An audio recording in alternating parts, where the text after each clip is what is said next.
পৃথিৱী যেতিয়া নিদ্ৰামগ্ন হয়, হেজাৰ চকুৱে যেতিয়া উৰে দিনটো ভাগৰ নিশ্চিন্ন কৰাৰ প্ৰচেষ্টাত জবনিকা পেলাই নিজৰ পৰ্দাবোৰক, তেতিয়া এযোৰ চকুৱে নিশাচৰতে ভ্ৰমি ফুৰে দহু দিশে নষ্ট চকৰ প্ৰাসৱিকতাক ভৰিৰে গচকিবলৈ। নিকৃষ্টবোৰ জিভাই অহৰ্নিশে নিকৰা বাখনা লালতি গঢ়িবলৈ। চকুজুৰি গৰাকী আন কোনো নহয়, আমাৰ মাতৃ একমাত্ৰ পুত্ৰ, দহৰ বুকু ওফন্দি উঠাব পৰা এক স্তম্ভ, আনন্দ মিশ্ৰ। তেওঁ ভণ্ডজনৰ জীৱনৰ কাল, দুচকুৰ আতংক, তেওঁ পদভস্ত্ৰ বাটৰ তীক্ষ্ণ কাঁইট, নিৰ্লজ্জজনৰ বাবে অমানিশা।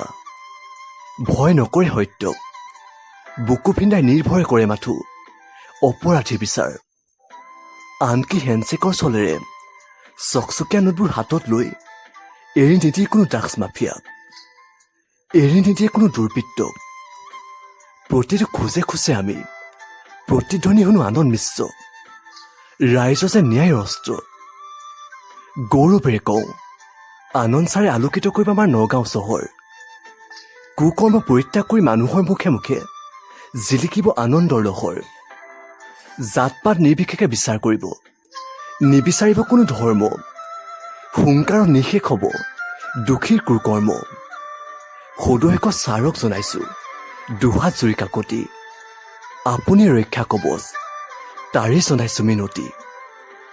ধৰ্ষণকাৰীক দিব শাস্তি, আৰু যাতে নহয় কোনোৱাই বুকু খালি। বাট পথত পৰি থাকিবলগীয়া নহয় যাতে কোনো বলৎকাৰী নাৰী। ধন্য আজি সেই মাতৃ, যাৰ কোলাত জন্ম হৈছিল সুদক্ষ পুত্ৰৰ। ধন্য আজি সেই নাৰী, যাৰ গৰ্ভত থিতাপি লৈছিল এই বীৰ সন্তান। অসম সন্তান IPS, জনাইছো শতকোটি প্ৰণাম। উল্কাপিণ্ডৰ দৰে জ্বলি থাকিব আপোনাৰে সুনাম।